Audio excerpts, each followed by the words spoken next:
राना सनाउल्लाह कह रहे हैं कि हमने बड़ी मूछें भी रखी, ताव भी दिए, मगर मुझसे तो कोई डरा ही नहीं। पाकिस्तान तहरीक इंसाफ के रहनुमा असद उमर ने कहा कि हमारा चार्टर ऑफ डिमांड सिर्फ और सिर्फ इलेक्शन है। राना सनाउल्लाह ने बड़ी धमकियां दी, डराने और खौफजदा करने की कोशिश की, मगर कोई उनसे डरा नहीं।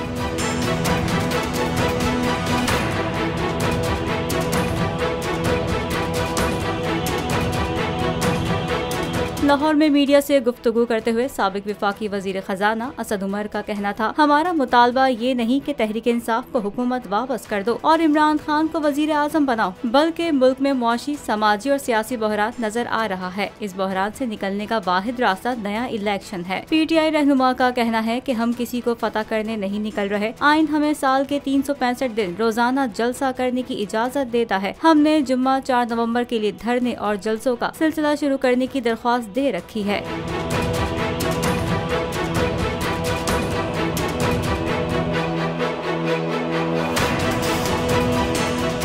मैं आज आपके सामने लॉन्ग मार्च का ऐलान कर रहा हूं। जुमे को मैं लीड करूंगा उसको। कप्तान का हकीकी आजादी मार्च। उन्होंने कंटेनर रखे तो हटा दोगे। दिन हो या रात, बोल न्यूज 24 घंटे रहेगा साथ।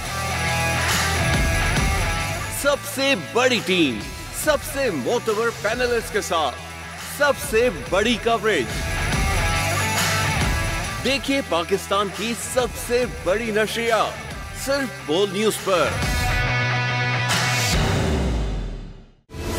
सबसे बड़ी कवरेज, सबसे बड़े पैनलिस्ट। हमने तो बड़ी PMLN के वार सहे, वो भी बिला वजह। सबसे ज्यादा रिपोर्टर्स। इलेक्शन कमीशन की जानिब से कोई इंतजाम इतने अच्छे तरीके से नहीं किए गए।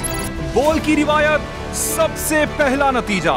अहम खबर है बहावल नगर भी कप्तान का PTI कामयाब, मुकम्मल गैर हतमी गैर सरकारी नतीजा सिर्फ बोल न्यूज पर। लम्हा बा लम्हा इलेक्शन की खबर सिर्फ बोल पर।